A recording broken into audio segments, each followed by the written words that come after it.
Hi friends, ఈ వీడియోలో మనం ఫార్మేషన్ ఆఫ్ డిఫరెన్షియల్ ఈక్వేషన్ గురించి చూద్దాం. ఓకే, ఇప్పుడు వరకు మనం ఒక డిఫరెన్షియల్ ఈక్వేషన్ ఇస్తే ఆ డిఫరెన్షియల్ ఈక్వేషన్ యొక్క ఆర్డర్ డిగ్రీ అనేది ఎలా ఫైండ్ అవుట్ చేయడం నేర్చుకున్నాం. ఇప్పుడు మనం ఒక ఆర్బిటరీ కాన్స్టెంట్స్ కలిగి ఉన్నటువంటి ఒక ఈక్వేషన్ ఇచ్చినప్పుడు ఆ ఈక్వేషన్ నుంచి డిఫరెన్షియల్ ఈక్వేషన్ అనేది ఎలా ఫామ్ చేయాలో నేర్చుకుంటాం. ఫస్ట్ ఆర్బిటరీ కాన్స్టెంట్ కలిగి ఉన్నటువంటి ఈక్వేషన్ తీసుకుంటాం కదా, ఆ ఈక్వేషన్ లో ఎన్ని ఆర్బిటరీ కాన్స్టెంట్స్ ఉన్నాయో మనం ఫైండ్ అవుట్ చేయాలి.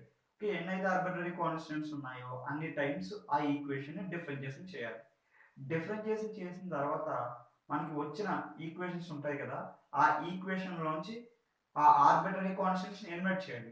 ఓకే, ఆర్బిటరీ కాన్స్టెంట్స్ ఎలిమినేట్ చేసిన తర్వాత ఉండేటువంటి ఈక్వేషన్ మనకి రిక్వైర్డ్ డిఫరెన్షియల్ ఈక్వేషన్ అవుతుంది. ఓకే, మనం ప్రొసీజర్ చూద్దాం. Here, rule to form the differential equation from a given equation in x and y containing arbitrary constants. Arbitrary constants కనుగొండి x and y లో ఉన్నటువంటి equation నుంచి డిఫరెన్షియల్ ఈక్వేషన్ ఫార్మ్ చేయడానికి rule right on the given equation. Okay, first మనం ఏం చేయాలి, ఇచ్చిన equation రాసుకోవాలి. తర్వాత ఏం చేయాలి, differential with respect to x successfully as many times as the number of arbitrary constants. Okay, arbitrary constants ఎన్నైతే ఉన్నాయో అన్ని టైమ్స్ మనం ఏం చేయాలి, విత్ రెస్పెక్ట్ టు x తో డిఫరెన్షియేషన్ చేయాలి. సక్సెస్ఫుల్లీ అంటే దాని తర్వాత ఒకటి చేయాలి మనం differentiation. Okay, eliminating the arbitrary constants from the equation of the about two steps. Okay, ఈ టూ స్టెప్స్ మనం చేసిన తర్వాత మనకి ఈక్వేషన్స్ వస్తాయి. ఈ టూ స్టెప్స్ ఫాలో అయిన తర్వాత మనకి ఈక్వేషన్స్ వస్తాయి కదా, ఆ ఈక్వేషన్స్ లోంచి మనం ఏం చేయాలంటే ఆర్బిటరీ కాన్స్టెంట్స్ ఎలిమినేట్ చేయాలి. ఆర్బిటరీ కాన్స్టెంట్స్ ఎలిమినేట్ చేయగా వచ్చేటువంటి ఈక్వేషన్ చూసారా, ఆ ఈక్వేషన్ మనకి రిక్వైర్డ్ డిఫరెన్షియల్ ఈక్వేషన్ అవుతుంది. Okay, the resulting equation is the required differential equation. Okay, మన ఎగ్జాంపుల్ చూద్దాం. ఇక్కడ y is equal to mx plus c అనే ఈక్వేషన్ ఉంది. ఇక్కడ ఈ y is equal to mx plus c అనేది స్ట్రైట్ లైన్ యొక్క equation where m and c are arbitrary constant. ఇక్కడ m c అనేవి ఆర్బిటరీ కాన్స్టెంట్స్. ఓకే, ఈ ఈక్వేషన్ నుంచి మనం డిఫరెన్షియల్ ఈక్వేషన్ అనేది ఫామ్ చేయాలి. ఎలా ఫామ్ చేస్తాం, ఫస్ట్ స్టెప్ ఏంటి మనకి, write on the given equation. ఏంటి, write on the given equation. Given equation ఏంటి, y is equal to mx plus c. Okay, arbitrary constant అంటే ఏంటంటే మనం ఈ కాన్స్టెంట్ స్పేస్ లో ఎనీ రియల్ నెంబర్ అనేది మనం తీసుకోవచ్చు. అలా తీసుకోగలిగే వాటిని మనం ఏమంటాం, ఆర్బిటరీ కాన్స్టెంట్స్ అంటాం. ఇక్కడ MOC అని మనం డిఫరెంట్ వాల్యూస్ తీసుకున్నాం అనుకోండి, సమ్ రియల్ నెంబర్స్, అప్పుడు మనకి ఏమొస్తుంది, ఒక స్ట్రైట్ లైన్ వస్తుంది. ఈ విధంగా మనం MOC అనేవి ర్యాండమ్ గా ఎనీ రియల్ నెంబర్స్ తీసుకోగలిగితే, ర్యాండమ్ గా మన కాన్స్టెంట్స్ కానీ తీసుకోగలిగేటువంటి వాటిని మనం ఏమంటాం అంటే ఆర్బిటరీ కాన్స్టెంట్స్ అంటాం. ఓకే, ఫస్ట్ స్టెప్ ఏంటి మనకి, write on the given equation. ఇచ్చిన ఈక్వేషన్ రాసుకున్నాం, y is equal to mx plus c. Next step ఏంటి, differentiate with respect to x successfully as many times as the number of arbitrary constants. Okay, arbitrary constants ఎన్నైతే ఉన్నాయో అన్ని times differentiate చేయాలి. ఇక్కడ మన arbitrary constant ఏంటి, MOC. ఎన్ని arbitrary constants ఉన్నాయి, 2. కాబట్టి ఇచ్చిన ఈక్వేషన్ మనం ఏం చేయాలి, 2 టైమ్స్ డిఫరెన్షియేషన్ చేయాలి సక్సెస్ఫుల్లీ. ఓకే, రెండు ఉన్నాయి కదా arbitrary constants m and c. So ఈ ఇచ్చిన ఈక్వేషన్ డిఫరెన్షియేషన్ చేస్తాం. dy by dx is equal to, with respect to x తో చేస్తే మనకి వస్తుంది, dy by dx is equal to what is the differentiation of mx, వేరే అక్కడ m అనేది ఏంటి, కాన్స్టెంట్, x అనేది వేరియబుల్. అప్పుడు మనకి ఏముంటుంది, m into 1 వస్తుంది, రైట్. ఇక్కడ c అనేది ఏంటి, కాన్స్టెంట్, అప్పుడు డిఫరెన్షియేషన్ ఆఫ్ కాన్స్టెంట్ ఏమవుతుంది, 0 అయిపోతుంది, రైట్. ఇక్కడ మనకి m into 1 plus 0 వచ్చింది, రైట్. మనం ఒకసారి డిఫరెన్షియేషన్ చేస్తాం, మనం ఇంకోసారి డిఫరెన్షియేషన్ చేయాలి కదా, ఇక్కడ 2 ఆర్బిటరీ కాన్స్టెంట్స్ ఉన్నాయి కదా, కాబట్టి ఇంకోసారి డిఫరెన్షియేషన్ అనేది చేయాలి. d square y by dx square is equal to, what is the differentiation of constant, 0. ఇక్కడతో మనకి ఎండ్ అయిపోయింది, రైట్. థర్డ్ స్టెప్ ఏంటి, eliminating the arbitrary constants from the equation of the about two steps. Okay, ఈ steps నుంచి మనం ఏం చేయాలి, about two steps నుంచి ఆర్బిటరీ కాన్స్టెంట్స్ అనేది ఎలిమినేట్ చేయాలి. ఇక్కడ మనకి సెకండ్ స్టెప్ లోనే ఆర్బిటరీ కాన్స్టెంట్స్ అనేవి ఎలిమినేట్ అయిపోయింది. ఓకే, ఒకవేళ ఎలిమినేట్ అవ్వకపోతే అప్పుడు వీటిని ఉపయోగించుకొని, ఈ ఈక్వేషన్స్ ఉపయోగించుకొని ఆర్బిటరీ కాన్స్టెంట్ అనేది ఎలిమినేట్ చేయాలి. కానీ మనకి సెకండ్ స్టెప్ లోనే ఆర్బిటరీ కాన్స్టెంట్ అనేది ఎలిమినేట్ అయిపోయింది. కాబట్టి మనకి ఈ ఈక్వేషన్ రిక్వైర్డ్ డిఫరెన్షియల్ ఈక్వేషన్ అవుతుంది. d square y by dx square is equal to 0 is the required differential equation. Okay, ఈ స్ట్రైట్ లైన్ యొక్క డిఫరెన్షియల్ ఈక్వేషన్ ఏంటి, ఇది. ఓకే, ఈ విధంగా మనం ఇచ్చిన ఈక్వేషన్ నుంచి డిఫరెన్షియల్ ఈక్వేషన్ అనేది మనం ఫామ్ చేస్తాం. ఓకే, మనం ఇంకా ఎగ్జాంపుల్స్ సాల్వ్ చేద్దాం, అప్పుడు మనకి ఇంకా క్లియర్గా అర్థమవుతుంది. ఓకే, ఇంకో ఎగ్జాంపుల్ చూద్దాం. obtain a differential equation that should be satisfied by the family of concentric circles x square plus y square is equal to a square. Okay, x square plus y square is equal to a square తో వచ్చేటువంటి family of concentric circles ఉంటాయి కదా, వీటి చేత satisfy చేయబడేటువంటి ఒక differential equation అనేది మనం find out చేయాలి. ఫ్యామిలీ ఆఫ్ కాన్సెంట్రిక్ సర్కిల్స్ అంటే ఏంటి? అసలు కాన్సెంట్రిక్ సర్కిల్స్ అంటే ఏంటి? కాన్సెంట్రిక్ సర్కిల్స్ అంటే ఏంటంటే వాటన్నిటి యొక్క ఆరిజిన్ అనేది ఒక చోటే ఉంటుంది. ఓకే, మనకి ఇక్కడ ఈ ఈక్వేషన్ అబ్జర్వ్ చేస్తే మనకి స్టాండర్డ్ ఈక్వేషన్ సర్కిల్ ఏంటి? x minus h whole square plus y minus k whole square is equal to r square. ఇక్కడ r అంటే h, ఓకే, a square. ఇక్కడ ఈ రెండు ఈక్వేషన్స్ అబ్జర్వ్ చేస్తే ఇక్కడ మనకి h, k ఏంటి? h, k అనేవి 0, 0, రైట్. అంటే ఇక్కడ ఈ ఫ్యామిలీ ఆఫ్ కాన్సెంట్రిక్ సర్కిల్స్ అనేవి ఎక్కడ కాన్సెంట్రేట్ అయి ఉన్నాయి? ఆరిజిన్ దగ్గర కాన్సెంట్రేట్ అయి ఉన్నాయి, రైట్. ఆరిజిన్ దగ్గర కాన్సెంట్రేట్ అయి ఉన్నాయి. ఆ సర్కిల్స్ ఎలా ఉంటాయి? ఈ విధంగా ఉంటాయి, రైట్. అంటే ఇక్కడ మన వాల్యూ ఆఫ్ ఏ మార్చే కొద్దీ ఈ సర్కిల్స్ యొక్క రేడియస్ అనేది ఏమవుతుంది? ఇంక్రీజ్ అవుతుంది. ఓకే, ఈ ఫ్యామిలీ ఆఫ్ కాన్సెంట్రిక్ సర్కిల్స్ చేత సాటిస్ఫై చేయబడేటువంటి డిఫరెన్షియల్ ఈక్వేషన్ అనేది మనం ఫైండ్ అవుట్ చేయాలి. Okay, solution. ఫస్ట్ స్టెప్ ఏంటి? మనకి write on the given equation, ఇచ్చిన ఈక్వేషన్ రాసుకోవాలి. Okay, given equation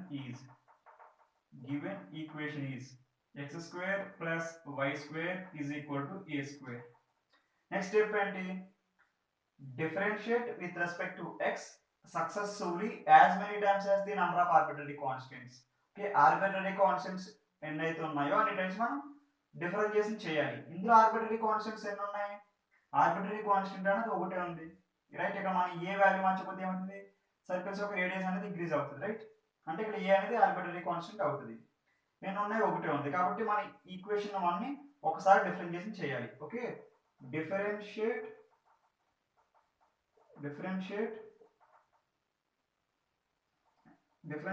equation 1 with respect to x. Differentiation చేస్తే మనకి ఏమొస్తుంది? What is the differentiation of x square? 2x. What is the differentiation of y square? 2y into dy by dx. What is the differentiation of a square?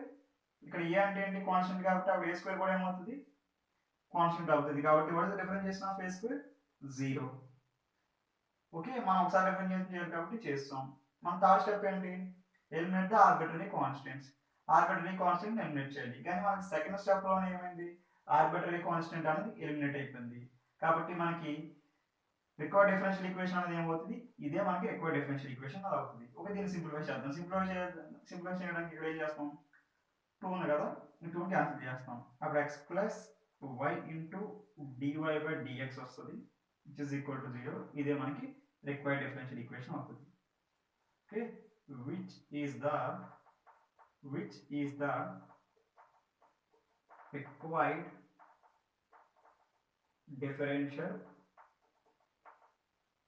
Required differential equation.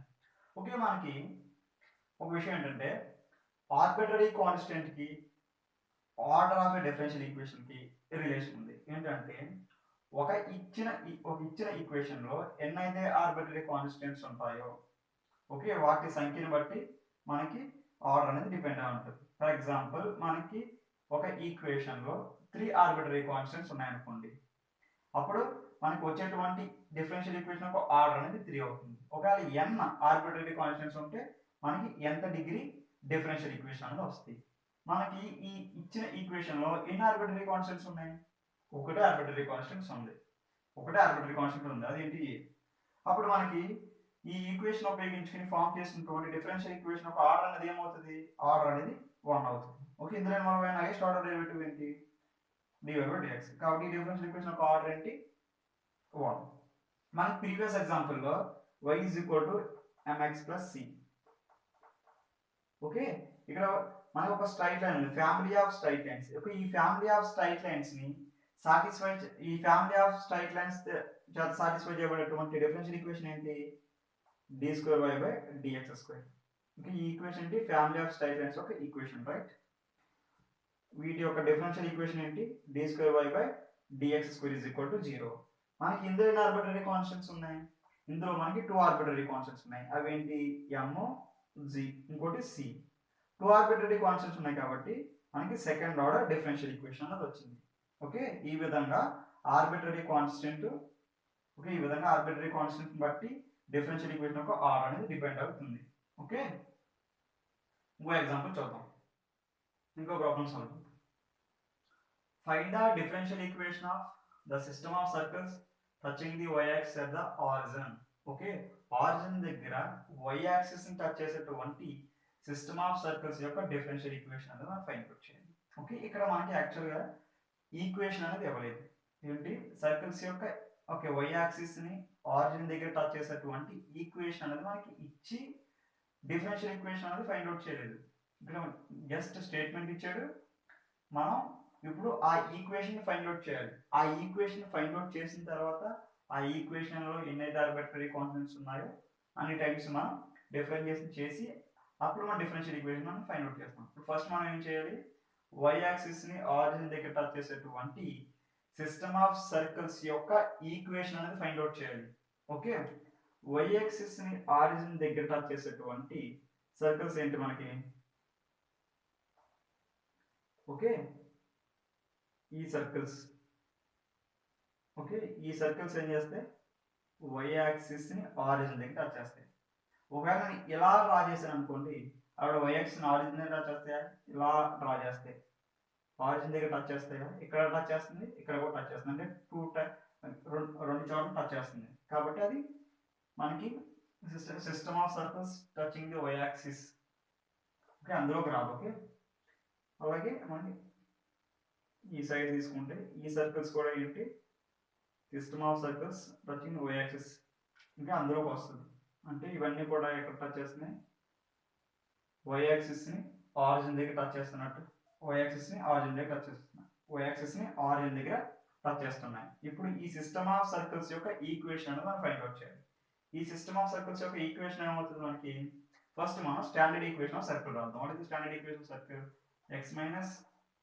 x minus h whole square plus y minus k whole square is equal to r square. Okay, మనకి ఈ circles ని observe చేస్తే, okay, ఇక్కడ వీటిని సరిగ్గా గీయలేదు, ఈ circles ని మనం అబ్జర్వ్ చేస్తే ఈ సర్కిల్స్ యొక్క సెంటర్ అనేది ఎక్కడ ఉంది, ఈ సర్కిల్స్ యొక్క సెంటర్ అనేది x యాక్సిస్ మీద ఉంది. అంటే x యాక్సిస్ y యాక్సిస్ కదా, x యాక్సిస్ మీద ఉన్నాయి. ఇప్పుడు అన్నిటి యొక్క సర్కిల్స్ యొక్క ఆరిజిన్స్ ఎక్కడ ఉన్నాయి, x యాక్సిస్ మీద ఉన్నాయి, x యాక్సిస్ మీద ఉన్నాయి. అంటే ఏంటి, h, k వాల్యూస్ అనేవి ఏమవుతాయి, ఇక్కడ x వాల్యూ అనేది చేంజ్ చేస్తే వాటి యొక్క సెంటర్ అనేది చేంజ్ అవుతుంది. అంటే h, అంతే కదా. అంటే ఇక్కడ మనం పర్టికులర్ h వాల్యూకి పర్టికులర్ సెంటర్ వస్తుంది. ఆ h అనేది ఎక్కడ ఉంది, x యాక్సిస్ మీద ఉంది. అంటే ఏంటి, k వాల్యూ ఏమవుతుంది, అప్పుడు k వాల్యూ అనేది 0 అవుతుంది. రైట్, k వాల్యూ ఏమవుతుంది, 0 అవుతుంది. ఇక్కడ మనం అబ్జర్వ్ చేస్తే ఇక్కడ సెంటర్ అనేది x యాక్సిస్ మీద ఉందంటే అప్పుడు రేడియస్ అనేది ఏమవుతుంది, రేడియస్ అనేది ఈ వాల్యూకి h కి ఈక్వల్ అవుతుంది కదా. ఓకే, మోడ్ h కి ఈక్వల్ అవుతుంది కదా, అంటే observe value of h. Okay, ఒక మైనస్ వాల్యూ ఉంటే పాజిటివ్ వస్తుంది. రైట్, మోడ్ h తీసుకుంటే అప్పుడు రేడియస్ అనేది ఏమవుతుంది, మోడ్ h కి ఈక్వల్ అవుతుంది. ఇప్పుడు మనం వీటిని ఉపయోగించుకొని ఈ ఈక్వేషన్ మనం రెడ్యూస్ చేస్తే మనకి ఈ సిస్టమ్ ఆఫ్ సర్కిల్స్ యొక్క ఈక్వేషన్ అనేది వస్తుంది. ఏంటి, ఈ 2 కండిషన్స్ ఉపయోగించుకొని ఈ ఈక్వేషన్ రెడ్యూస్ చేస్తే మనకి ఈ సిస్టమ్ ఆఫ్ సర్కిల్స్ యొక్క ఈక్వేషన్ అనేది వస్తుంది. ఓకే, మనం ఈ వాల్యూ సబ్స్టిట్యూట్ చేద్దాం. ఇందులో x minus h whole square plus k value ఎంత, k వాల్యూ 0.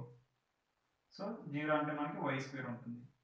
ఇక్కడ r స్క్వేర్, ఇక్కడ r స్క్వేర్ కదా, అప్పుడు r ప్లేస్ మనం h రాయొచ్చు కదా, h స్క్వేర్ అని రాయొచ్చు కదా. ఇప్పుడు r ప్లేస్ లో మనం h సబ్స్టిట్యూట్ చేసాం, అప్పుడు h స్క్వేర్ వచ్చింది.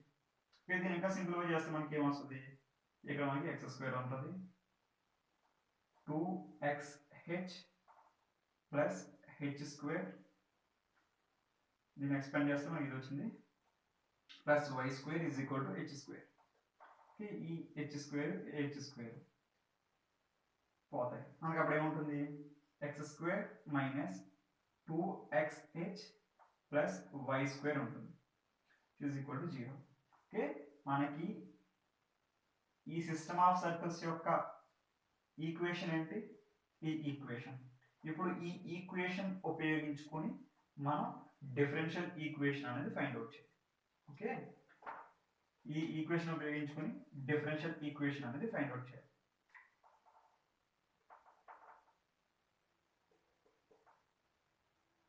x square minus 2xh plus y square is equal to 0.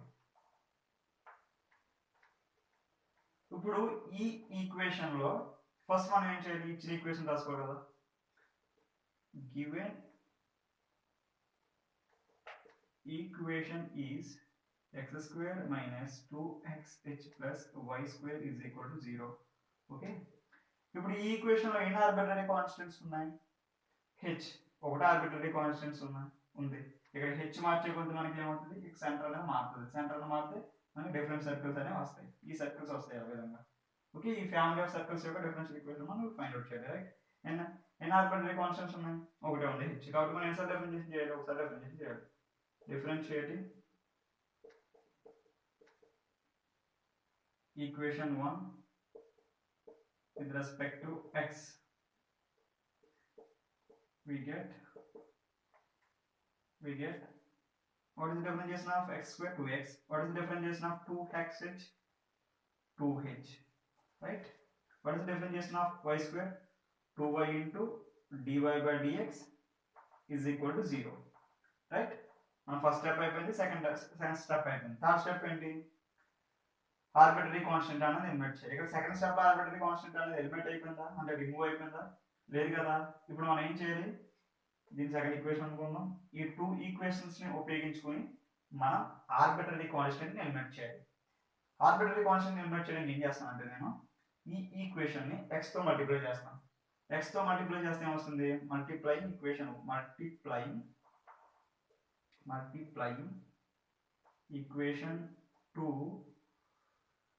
multiplying equation 2 with x, we get 2x square minus 2xh plus 2xy into dy by dx is equal to 0 in equation 3 అనుకుందాం. Okay, మనం 3 minus 2 చేస్తే ఈ h అనేది cancel అయిపోతుంది కదా. 3 minus 2 3 minus 1 చేస్తే మనకి ఏమవుతుంది? ఈ h టర్మ్ అనేది క్యాన్సిల్ అయిపోతుంది. అంటే మన ఆర్బిటరీ కాన్స్టెంట్ ని రిమూవ్ చేసినట్టు అవుతుంది. ఓకే, చేస్తే మనకి ఏమొస్తుంది? ఇక్కడ ఏమో 2x స్క్వేర్ ఉంది, ఇంకా x స్క్వేర్, 2x స్క్వేర్ నుంచి x స్క్వేర్ తీస్తే మనకి x స్క్వేర్ ఉంటుంది. ఈ 2xh రెండు క్యాన్సిల్ అయిపోతాయి. అప్పుడు మనకి ఈ టర్మ్ మిగులుతుంది. అప్పుడు ఆ టర్మ్ మిగిలితే మనకి ఏముంటుంది? 2x into y dy by dx. అప్పుడు మనకి ఇంకా ఏ టర్మ్ ఉంటుంది? y స్క్వేర్ ఉంటుంది. ఓకే, మైనస్ చేస్తున్నాం కాబట్టి మైనస్ y స్క్వేర్ వస్తుంది equal to 0. Okay, third step లో మనం ఏం చేసాం? ఆర్బిటరీ కాన్స్టెంట్ ఎలిమినేట్ చేస్తాం. ఆర్బిటరీ కాన్స్టెంట్ ఎలిమినేట్ చేస్తాం కాబట్టి మనకి ఇదే ఏమవుతుంది? రిక్వైర్డ్ డిఫరెన్షియల్ ఈక్వేషన్ అవుతుంది. which is the required differential equation. Okay, మనకి ఈ ఈక్వేషన్ లో ఇదే కదా ఈ సిస్టమ్ ఆఫ్ సర్కిల్స్ యొక్క ఈక్వేషన్. ఈ ఈక్వేషన్ లో ఎన్ని ఆర్బిటరీ కాన్స్టెంట్స్ ఉన్నాయి? 1. కాబట్టి మనకి ఎంత ఆర్డర్ డిఫరెన్షియల్ ఈక్వేషన్ రావాలి? ఏ ఆర్డర్ డిఫరెన్షియల్ ఈక్వేషన్ రావాలి? ఫస్ట్ ఆర్డర్ డిఫరెన్షియల్ ఈక్వేషన్ రావాలి. ఈ డిఫరెన్షియల్ ఈక్వేషన్ ఇన్వాల్వ్ అయినటువంటి హైయెస్ట్ ఆర్డర్ డెరివేటివ్ ఏంటి? Highest order derivative dy by dx. కాబట్టి ఈ డిఫరెన్షియల్ ఈక్వేషన్ యొక్క ఆర్డర్ ఏమవుతుంది? ఆర్డర్ అనేది 1 అవుతుంది. డిగ్రీ అనేది ఏమవుతుంది? డిగ్రీ అనేది ఇక్కడ 1 ఉంది కాబట్టి హైయెస్ట్ ఆర్డర్ డెరివేటివ్ కూడా అదే కాబట్టి పాలినామియల్ ఈక్వేషన్ డెరివేటివ్స్ ఫామ్ ఉంది కాబట్టి డిగ్రీ అనేది 1 అవుతుంది. ఓకే, ఈ విధంగా డిఫరెన్షియల్ ఈక్వేషన్ అనేది మనం ఫామ్ చేస్తాం. ఓకే.